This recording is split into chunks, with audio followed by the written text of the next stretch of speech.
To study and stuff. और आज हम स्टार्ट कर रहे हैं क्लास 10th का चैप्टर 3 और इसका पार्ट 2 हम स्टार्ट करने जा रहे हैं, जिसका टॉपिक है the 19th century from 1815 to 1914। इन 100 सालों में पूरी दुनिया में क्या चेंज आएगा। अब इस टॉपिक को शुरू करने से पहले मैं आपको सजेस्ट करूंगा कि आप इस चैप्टर का पार्ट 1 देख लो, ताकि आपको आगे कंटिन्यूटी में अच्छे से सारे टॉपिक समझ में आए। ठीक है जी। देखो 19th सेंचुरी में क्या हुआ, द वर्ल्ड चेंज प्रोफाउंडली, बहुत डीपली पूरी दुनिया चेंज होना स्टार्ट हो जाएगी। क्यों चेंज हो रही है? क्योंकि भाई इंडस्ट्रियलाइजेशन स्टार्ट हो गई है। ठीक है। फर्स्ट इंडस्ट्रियल कंट्री जो पूरी दुनिया में होगी दैट वाज ब्रिटेन। और उसके बाद 19th सेंचुरी में हम देखेंगे धीरे धीरे क्या होगा, फ्रांस, जर्मनी, ये सारी कंट्रीज धीरे धीरे इंडस्ट्रियलाइजेशन स्टार्ट कर देंगी। ठीक है ना। आप किस किस तरह के चेंजेस हुए थे, देखो इकोनॉमिक चेंजेस हुए, पॉलिटिकल चेंजेस हुए, social changes, cultural changes, technological factors, ये सारी चीजें इंटरेक्ट की आपस में, बहुत ही कॉम्प्लेक्स वे में इंटरेक्शन होगा इनका, और पूरी की पूरी सोसाइटीज ट्रांसफॉर्म हो जाएंगी हमेशा के लिए। एक्सटर्नल रिलेशन, एक कंट्री का दूसरी कंट्री के साथ क्या रिलेशन है, ये सब भी ट्रांसफॉर्म हो जाएगा, रीशेप हो जाएगा। अब ये सारे के सारे क्या चेंजेस हुए थे वो इस टॉपिक में हम देखने वाले हैं। लेकिन उसके पहले एक चीज इंपॉर्टेंट है, देखो economist identify 3 type of movements और flows within international economic exchange. International में जब आप इकोनॉमिक एक्सचेंज करते हो तो 3 टाइप के आपके फ्लोज होते हैं। देखो आप इनको चाहे तो फ्लोज बोलो, चाहे आप इनको कहो मूवमेंट्स। ठीक है ना। तो 3 टाइप की आपकी मूवमेंट्स होती हैं। 3 चीजें हमेशा मूव करती हैं जब हम बात कर रहे हैं। देखो कुछ तो होते हैं गुड्स, आप कोई सामान खरीदते हो, ट्रेड करते हो किसी एक सामान का एक कंट्री से दूसरी कंट्री, तो सामान मूव करता है। अब मैंने ये लैपटॉप खरीदा है ना, या मैंने ये माइक खरीदा है, ये सब मैंने कहां से खरीदा? ये मैंने ऑनलाइन खरीदी है, मैंने अपनी कंट्री में अपने मार्केट में खरीदा है। लेकिन ये चीजें बनी कहां है? ये चीजें कोई चाइना में बनी है, कोई जापान में बनी है, तो वहां से गुड्स मूव करता है। दूसरा क्या मूव करता है? दूसरा मूव करता है लेबर। लेबर भी मूव करता है, जी हाँ, लोग भी मूव करते हैं। देखो बहुत सारे लोग होते हैं जो इंडिया से जाते हैं दूसरी कंट्री में जाके जॉब करने जाते हैं। बहुत सारे दूसरे लोग होते हैं कंट्रीज के, वो अलग अलग कंट्रीज में जाते हैं। जैसे कुछ लोग यूएस में काम करने जाते हैं, कुछ लोग कनाडा, यूके जाएंगे काम करने, है ना। तो लेबर भी मूव करती है एक जगह से दूसरी जगह। अगर दूसरी कंट्री में आपको मूव करने जा रहे हैं, उसके एग्जांपल्स आपके सामने कम है, तो अपनी कंट्री में आप देख लो।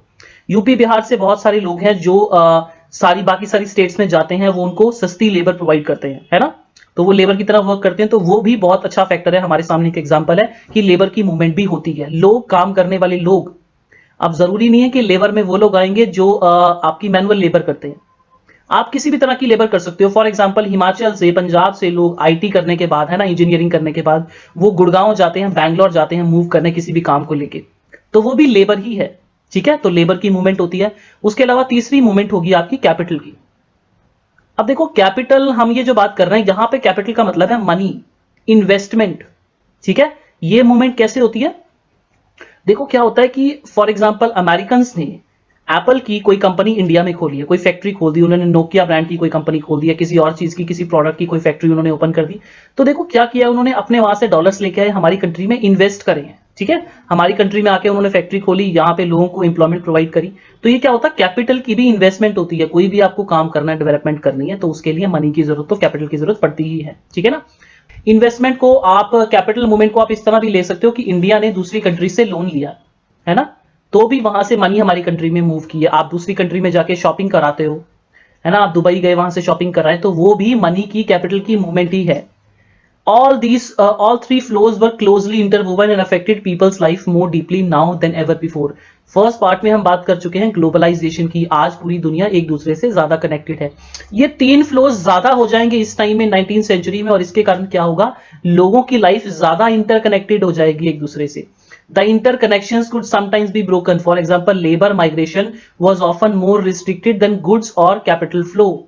देखो ये एग्जाम्पल हम पुराने जमाने में भी समझ सकते हैं, और मैं चाहता हूं कि आप प्रेजेंट से कनेक्ट करके इस टॉपिक का समझो। प्रेजेंट से आप कैसे कनेक्ट कर सकते हो? देखो labour migration was often more restricted. Labour migration को रिस्ट्रिक्ट करते थे। सामान दूसरी कंट्री से खरीद रहे हो, बेच रहे हो, ये चल जाता था। कैपिटल मूवमेंट, आप दूसरी कंट्री में मनी इन्वेस्ट कर रहे हो, वहां से ब्याज ले रहे हो आप, है ना, लोन आपने लोगों को प्रोवाइड किया, तो वो ठीक है, आप पैसे कमा रहे हो। लेकिन लेबर माइग्रेशन को ना आजकल भी बड़ा कंट्रोल करके बोलते हैं। जैसे कंट्रोवर्सी हुई थी, डोनाल्ड ट्रंप जो यूएस के प्रेसिडेंट हैं, वो रिसेंटली बीच में कुछ साल पहले बोलने लग गए थे कि नहीं, अब जो दूसरी कंट्रीज से इंडियंस हैं, पाकिस्तानीज हैं, वो हमारी कंट्री में आएंगे, यहाँ पे जॉब करते हैं, तो ये वीजाज रिस्ट्रिक्ट करने चाहिए। अपनी कंट्री में अमेरिकन को हम जॉब नहीं प्रोवाइड कर रहे हैं, दूसरी कंट्री वालों को प्रोवाइड कर रहे हैं। तो आप देख रहे हैं कि आज भी हमारे पास ये एग्जाम्पल है कि बहुत सारी कंट्रीज होती हैं लेबर माइग्रेशन, पीपल माइग्रेशन को बहुत ज्यादा कंट्रोल करके रखती हैं, रिस्ट्रिक्ट करके रखती हैं। Yet it helps us understand the 19th century world economy better if we look at three flows together. अब ये तीनों फ्लो अगर हम देखते हैं एक साथ तो हमें पता चलेगा कि 19th सेंचुरी में किस तरह से बहुत सारे बदलाव आए, चेंजेस आए. World economy takes shape. अब क्या है देखो, इकोनॉमी क्या होती है, बाजार होता है, कहीं आप ट्रेड कर रहे हो, जैसे इंडिया में है, मुंबई का ट्रेड होता है पंजाब के साथ होता है ना, महाराष्ट्र का ट्रेड होता है, यूपी का ट्रेड होता है, आपस में लोग मूव करते हैं एक कंट्री में, है ना. तो ये क्या है, एक ही कंट्री में आप मूवमेंट कर रहे हो, एक ही कंट्री में आप सामान बेच रहे खरीद रहे हो, तो इंडिया को हम टोटल मानेंगे इंडियन इकोनॉमी. ये इंडिया का बाजार है पूरा का पूरा, हम इस तरह से बात करेंगे. लेकिन अब क्या कर रहे हैं, अब वर्ल्ड इकोनॉमी टेक्स शेप. अब क्या है, सारी दुनिया एक दूसरे से कनेक्ट हो रही है और एक वर्ल्ड इकोनॉमी, एक दुनिया का बाजार बनना शुरू हो गया है. ये चीज हिस्टोरिकली बहुत पहले भी एग्जिस्ट करती थी, लेकिन अब ये इस टाइम ज्यादा हो जाएगी. A good place to start is the changing pattern of food production and consumption in industrial Europe. देखो कंजम्पशन भी आप देखोगे और फूड प्रोडक्शन भी. सबसे बड़ा एग्जांपल हम लेते हैं, देखो एक जगह पे फूड आप प्रोड्यूस कर रहे हो, फार्मर कोई वीट लगाता है तो प्रोडक्ट प्रोड्यूस हो रहा है, एक जगह पे कंज्यूम हो रहा, वो चीजें यूज कर रहे हैं, लोग खा रहे हैं. तो दोनों चीजें समझना तुम, तभी समझ में आएगा आपको. Traditionally countries like to be self sufficient in food. देखो नॉर्मली क्या होता है, लोग कंट्रीज क्या चाहती हैं कि हम ना फूड में सेल्फ सफिशिएंट होने चाहिए. हमारी कंट्री में जितनी पॉपुलेशन है उसको हम खाना खिला सकें, उतना फूड हमें अपनी कंट्री में ही ग्रो कर लेना चाहिए, ताकि वॉर वगैरह के टाइम पे हम लोग दूसरी कंट्रीज पे डिपेंड ना रह सकें. But in 19th century Britain, अब ब्रिटेन 19th सेंचुरी में क्या हुआ, self sufficiency in food meant lower living standards and social conflict. लेकिन ब्रिटेन में फूड की अगर सेल्फ सफिशिएंसी करते, अपनी कंट्री में अगर वो फूड लगाते सारा, इसका मतलब क्या होता, लोअर लिविंग स्टैंडर्ड. तो लोगों का लिविंग स्टैंडर्ड वो इंक्रीज नहीं कर पाते, उल्टा डिक्रीज हो जाता. और सोशल कॉन्फ्लिक्ट भी होता, बहुत सारी सोसाइटी कम्युनिटीज आपस में फाइट करती. अब ये कितनी अजीब सी बात है ना, इसको समझने की जरूरत है हमें. ब्रिटेन अगर अपना खाना खुद उगा रहा है तो उससे क्या होता है, लोगों का लिविंग स्टैंडर्ड बल्कि रिड्यूस होगा, कम हो रहा है. और सोशल कॉन्फ्लिक्ट बढ़ रही है, लोग आपस में लड़ रहे हैं. ये क्या मतलब हुआ भाई, है ना. व्हाई वाज दिस सो, इसको समझने की कोशिश करते हैं. देखो ये स्टोरी की फॉर्म में तुम समझने की कोशिश करो, very very important. Population growth from late 18th century had increase the demand for food grain in Britain. अब देखो ब्रिटेन की पॉपुलेशन इंक्रीज हो रही है, अब जब पॉपुलेशन बढ़ेगी तो ऑब्वियसली वो खाना भी तो खाएंगे ना, तो फूड ग्रेन्स की डिमांड भी इंक्रीज हो रही है. इतना सिंपल है, समझ में आ गया. एज अर्बन सेंटर्स एक्सपेंडेड, अब क्या है, सिटीज एक्सपेंड कर रही है, इंडस्ट्रियलाइजेशन हो रही है ना, तो विलेजेस थे पहले सारे के सारे, अब वो सिटीज बन रही हैं, अर्बन सेंटर्स बन रहे हैं. As urban centres expanded and industry grew, फैक्ट्रियां ग्रू करनी स्टार्ट कर गई हैं. The demand for agriculture products went up. अब क्या होगा, फैक्ट्रीज जब बनेगी तो demand for agriculture products went up. Agriculture products की डिमांड भी बढ़ेगी एंड फूड ग्रेन्स के प्राइसेस भी पुश होंगे, इंक्रीज होंगे. देखो ये क्या मतलब हुआ, इंडस्ट्री ग्रो कर रही है तो एग्रीकल्चर प्रोडक्ट्स के प्राइसेस भी इंक्रीज होंगे. ये मैं आपको समझाता हूं. देखो फैक्ट्रीज में आपको क्लॉथ बनाना है तो रॉ मटेरियल तो चाहिए ना, उसके लिए कॉटन तो लगानी पड़ेगी ना, वो क्या है, एग्रीकल्चर प्रोडक्ट नहीं है. इसी तरह पे बहुत सारे वर्कर काम करेंगे या कोई प्रोडक्ट बनाएंगे, वो अरे फर्नीचर बना रहे हो तुम, आपको चाहिए तो रॉ मटेरियल ना, वो कहां से आएगा, लकड़ी चाहिए आपको, तो वो कहां से आएगी, एग्रीकल्चर प्रोडक्ट है, नेचुरल प्रोडक्ट है ना.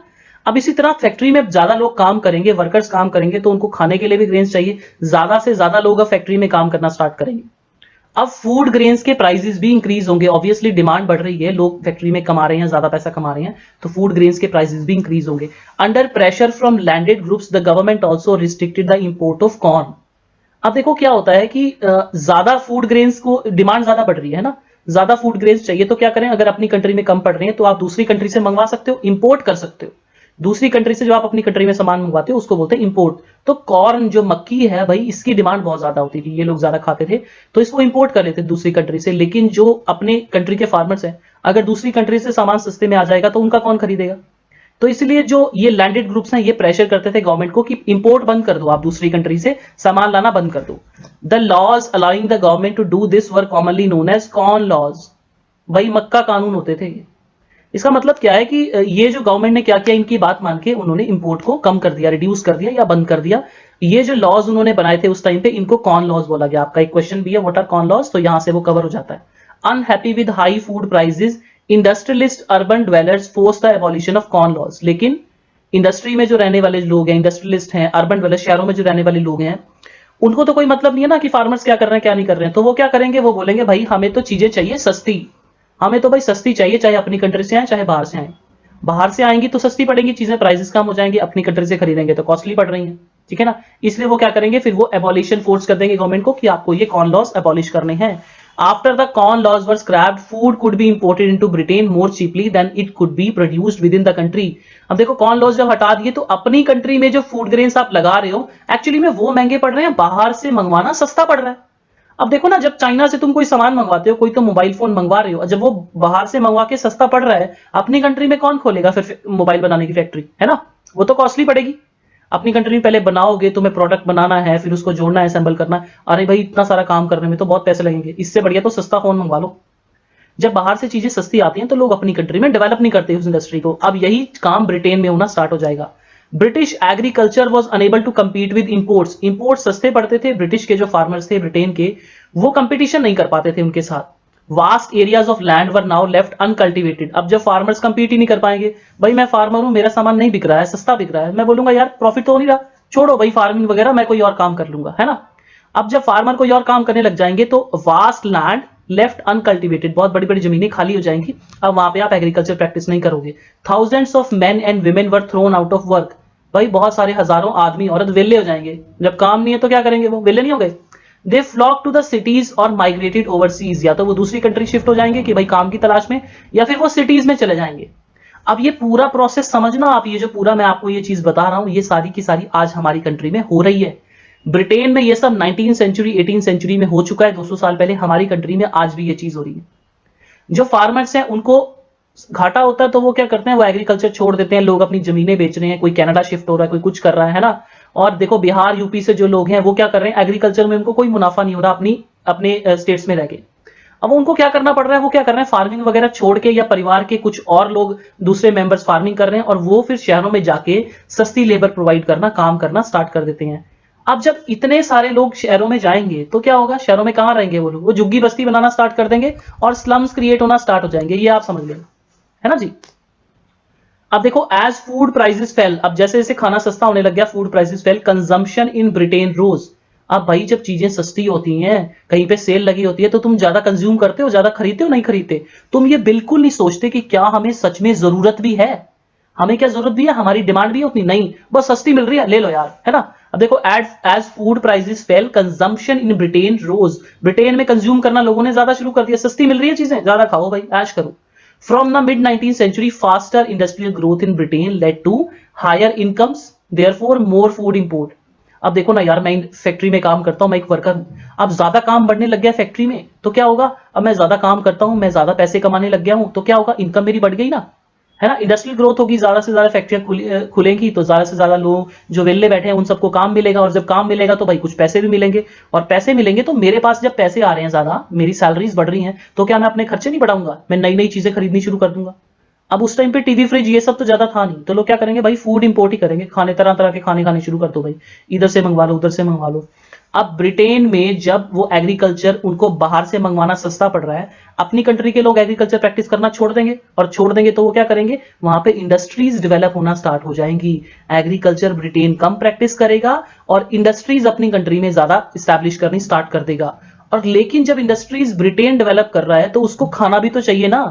अरे तुम इंडस्ट्रीज में तुमने कोई सामान बनाया, कपड़े बनाए, जूते बनाए, और तुम जूते थोड़ी खाओगे, तुम्हें चाहिए ना कुछ एग्रीकल्चर प्रोडक्ट्स तो चाहिए ना। वो अपनी कंट्री में तुम लगा नहीं रहे तो तुम क्या करोगे, दूसरी कंट्री से इंपोर्ट करना स्टार्ट करोगे। Around the world in eastern Europe, eastern Europe में जहां कौन कौन सी कंट्रीज है, रशिया है, उसके अलावा अमेरिका, ऑस्ट्रेलिया, ये सारी जितने भी एरियाज है वहां पे क्या हुआ, लैंड्स वर क्लियर्ड, जंगल साफ करके खेत बनाने शुरू कर दिए, एंड फूड प्रोडक्शन एक्सपेंडेड, और तुमने फूड ग्रेन्स लगाने स्टार्ट कर दिए। क्यों? To meet British demand. भाई ब्रिटेन ही वो कंट्री थी जहां पे सबसे पहले इंडस्ट्री डेवलप हुई, उन्होंने अपनी कंट्री को ट्रांसफॉर्म कर दिया, पूरा का पूरा चेंज कर दिया। अब जब वहां पे तुम इंडस्ट्री लगा रहे हो, खाना कहां से मंगवा रहे हो, इन जगह से मंगवा रहे हो, है ना? अब देखो, it was not enough merely to clear land for agriculture. भाई सिर्फ जमीनें साफ करने का, जंगल साफ करने की जरूरत नहीं थी, उसके अलावा क्या जरूरत पड़ेगी तुम्हें, रेलवेज लगाने की। Railways were needed to link the agriculture regions to ports. अब भाई मैं रहता हूं बिल्कुल लैंड के बीचों बीच, वहां पे बड़े बड़े मेरे एग्रीकल्चर फार्म्स है, वहां से चीजें जो मेरे है ना भरे हुए ग्रेन्स की बोरियां हैं वो मुझे पोर्ट तक पहुंचानी है। वो मैं कैसे पहुंचाऊंगा, फिर उसके लिए मुझे रेलवे डेवलप करनी पड़ेगी ताकि फटाफट सामान एक जगह से दूसरी जगह मूव हो जाए। New harbours had to be built. अब देख रहे हो आप, नए पोर्ट्स बना रहे हैं, हार्बर्स बना रहे हो। Old ones expanded to ship the new cargoes, और जो पुराने हैं उनको आप एक्सपेंड कर रहे हो। People had to settle on lands to bring them under cultivated. अब भाई अमेरिका डिस्कवर किया ब्रिटेन वालों ने, पोर्टुगीज ने, स्पेनिश ने, इन्होंने कंट्रोल किया उस रीजन को जाके। अब वहां पे जाके सेटल भी तो होना पड़ेगा, वहां पे कौन लगाएगा जमीनों में, वहां पे जंगल साफ करोगे आप, और वहां पे आप गेहूं लगाओगे, कुछ क्रॉप्स लगाओगे, तो ये सब क्रॉप्स को वहां पे देखने के लिए कोई तो चाहिए ना। अब लोग वहां पे माइग्रेट करना स्टार्ट कर देंगे। This meant building homes and settlements, भाई अब वहां पे सेटलमेंट बनाने स्टार्ट करोगे आप, शहर बसाओगे, गांव बसाओगे नहीं। All these activities in turn required capital and labour, और ये सब करने के लिए पैसे चाहिए ना तुम्हें, और तुम्हें लेबर भी चाहिए। तो पैसे कहां से आएंगे? अब देखो लंदन में बड़े बड़े अमीर लोग जिन्होंने फैक्ट्रीज डेवलप कर ली हैं, उनके पास पैसा है, तो वो क्या करेंगे? कैपिटल प्रोवाइड करेंगे, पैसा प्रोवाइड करेंगे। Capital flowed from financial centres such as London and demand for labour in places where labour was in short supply as in America and Australia. अब अमेरिका और ऑस्ट्रेलिया में लेबर की demand है, Britain में है ना वेले लोग, उनको शिफ्ट करो वहां पे, माइग्रेट कर दोगे, और वहां पे उनसे आप खेतों में काम करवाना स्टार्ट कर दोगे। इस टाइम पे क्या हुआ देखो, nearly 50 million people migrated from Europe to America. आज देखो जो अमेरिका में लोग रह रहे हैं, कोई व्हाइट है, कोई ब्लैक है, ये सब लोग देखो ना कौन है। ब्लैक को छोड़ दो आप, वो अफ्रीका से आए, लेकिन जितने भी व्हाइट लोग हैं वो कौन है? वो यूरोपियंस ही तो हैं। अमेरिकन जो रियल अमेरिकन थे उनको तो सब इन्होंने मार वगैरह दिया वहां से।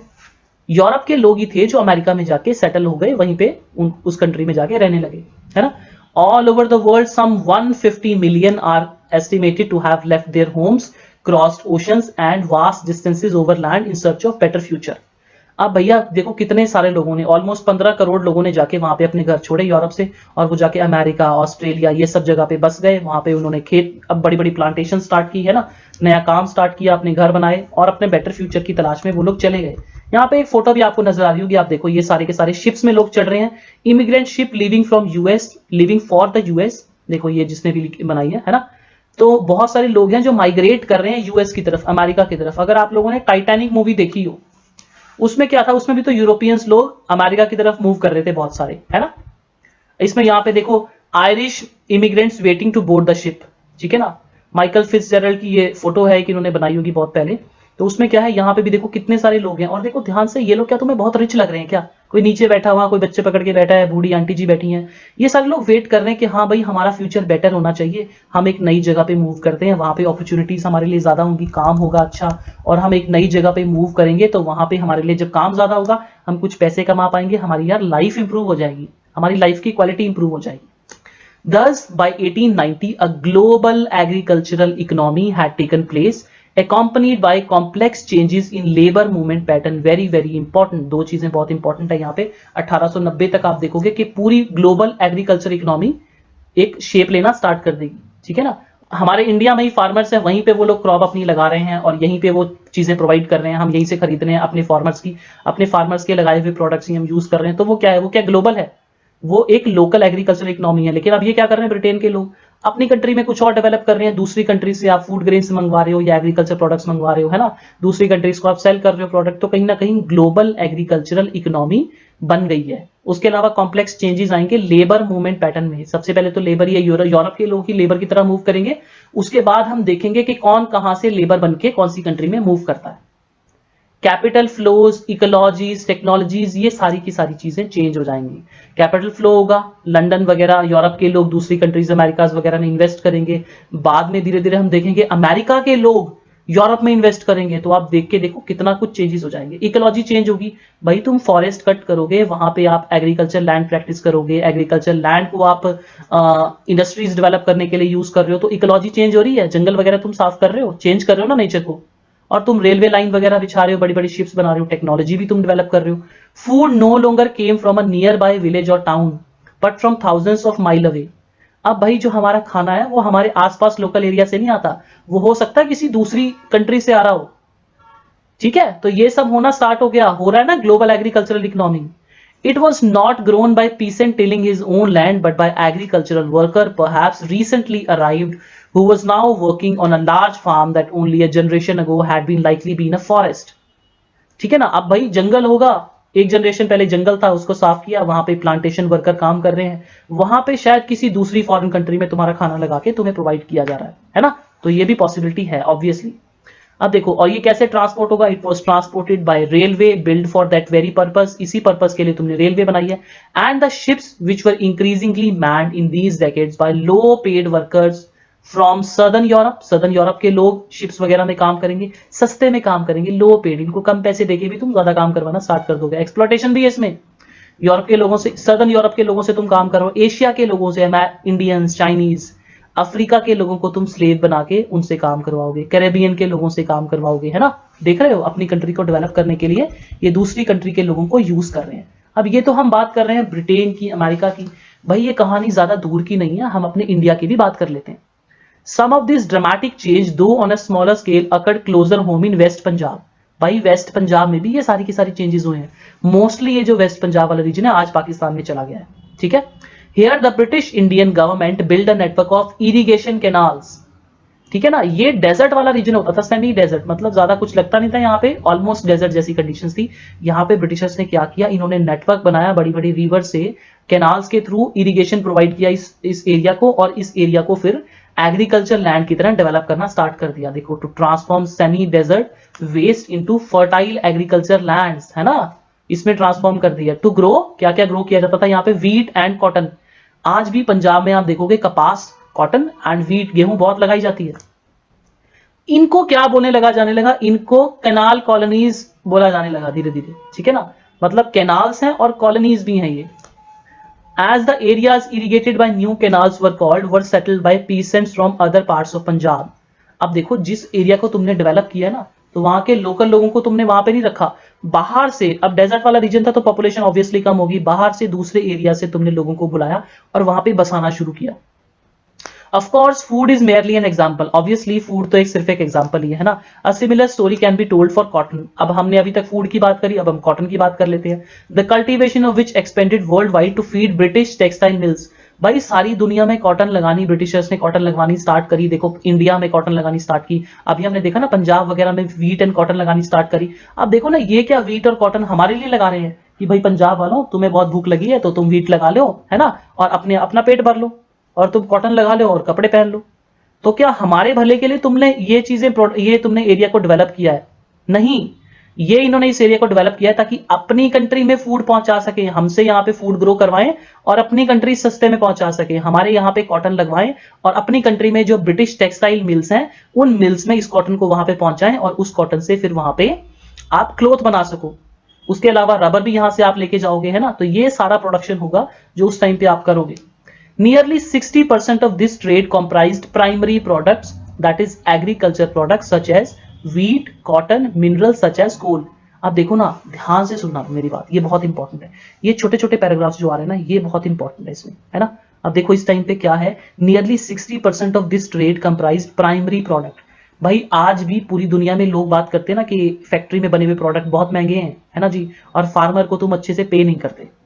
तो ये बहुत इंपॉर्टेंट है हमारे लिए समझना कि यार तुम फैक्ट्री में जो प्रोडक्ट्स बना रहे हो, कहीं ना कहीं उसमें तुम्हारे लग तो एग्रीकल्चर प्रोडक्ट्स ही रहे ना। अगर तुम एग्रीकल्चर प्रोडक्ट्स वालों को ही अच्छे से पे नहीं करोगे तो तुम्हारे ये फैक्ट्री प्रोडक्ट बनेंगे कैसे भाई? ये सोचने की बात नहीं है ना। तो उस टाइम भी आप देख लो कि 60% जो वर्ल्ड ट्रेड था वो प्राइमरी प्रोडक्ट्स का होता था। प्राइमरी प्रोडक्ट इंपॉर्टेंट है भाई, है ना। और यहां तक कि कोल, मिनरल्स वगैरह ये भी प्राइमरी प्रोडक्ट में आते हैं। आप कोल लगाओगे, आयरन और इकट्ठा करोगे, उससे जाके फिर आप आयरन वगैरह आप अपनी कंट्री को डेवलप करोगे, है ना, फैक्ट्रीज वगैरह डेवलप करोगे। तो फिलहाल इस वीडियो में हम इतना ही करते हैं, बाकी सारा टॉपिक हम कंटिन्यू करते हैं थर्ड पार्ट में। सब्सक्राइब कीजिए हमारे चैनल को और नए नोटिफिकेशंस पाने के लिए बेल आइकन को प्रेस कर दीजिए।